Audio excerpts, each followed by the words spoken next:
আবারও উত্তেজনা, আবারও সংঘাতের সমূহ সম্ভাবনা। মধ্যপ্রাচ্যে কোনো দেশেরই যেন শান্তিতে ঘুমানোর ফুসরত নেই। ধেয়ে আসছে ভয়ঙ্কর কিছু। এবার মিশর থেকে এলো বুক কাঁপানো খবর। গাজার দক্ষিণ সীমান্তে রাফাহ ক্রসিংয়ের পাশে রাত দিন লোহার প্রাচীরের মতো কড়া পাহারা দিচ্ছে মিশরের সেনারা। তাদের চোখে মুখে স্পষ্ট আতঙ্ক, যদি হঠাৎ করেই সীমান্ত ভেঙে কয়েক লক্ষ ফিলিস্তিনি উত্তর সিনাইয়ের দিকে ঢুকে পড়েন তবে কি হবে? 2 বছরেরও বেশি সময় ধরে চলা গাজার যুদ্ধ যেন এক নতুন অগ্নি পরীক্ষায় দাঁড় করিয়েছে কায়রোকে।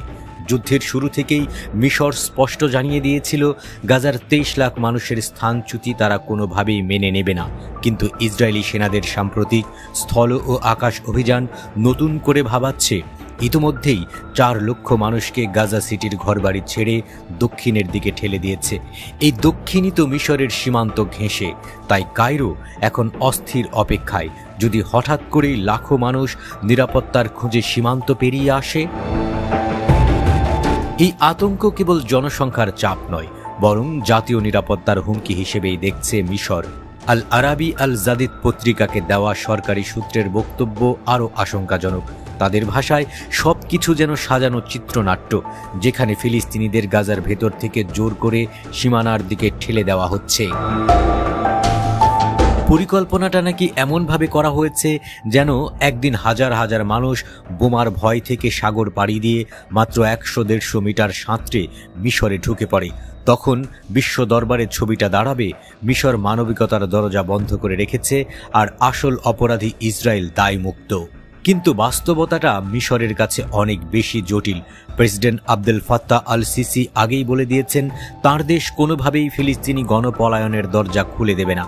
তিনি ইসরায়েলি অভিযানের নাম দিয়েছেন পদ্ধতিগত গণহত্যা। অন্যদিকে সম্প্রতি ইসরায়েলি প্রধানমন্ত্রী বেনিয়ামিন নেতানিয়াহু কায়রোকেই অভিযুক্ত করেছেন মিশরই নাকি ফিলিস্তিনিদের কারাগারে আটকে রেখেছে।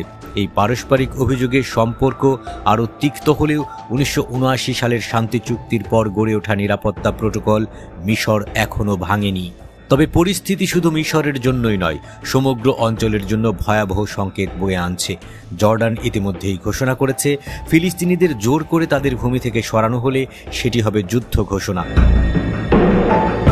এদিকে গাজার স্বাস্থ্য মন্ত্রণালয় বলছে প্রায় 65,500 মানুষ নিহত হয়েছে গত 2 বছরে, যাদের অধিকাংশই নারী ও শিশু। আন্তর্জাতিক আদালতও নেতানিয়াহুর বিরুদ্ধে যুদ্ধাপরাধের অভিযোগের পরোয়ানা জারি করেছে। কূটনৈতিক পরিসরে মিশর বরাবরই মধ্যস্থতাকারীর ভূমিকা রাখতে চাইছিল।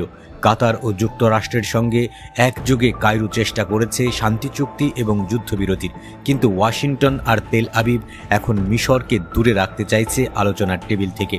এর মধ্যেই আবার দোহায় হামাস নেতাদের উপর ইসরায়েলি হামলা আলোচনাকে আরও জটিল করেছে। গাজার আকাশে যখন প্রতিদিন নতুন করে ধুলো, ধোঁয়া আর শোক, তখন সীমান্তের ওপারে উত্তর সিনাইতে মিশরের ট্যাঙ্ক, হেলিকপ্টার আর সেনা কুচকাওয়াজ। বিশ্লেষকদের মতে ইসরায়েলি কাণ্ড যে কোনো সময় মিশরকেও যুদ্ধের ময়দানে টেনে আনতে পারে। মিশরও ঝাঁপিয়ে পড়তে পারে ইসরায়েলের ওপর।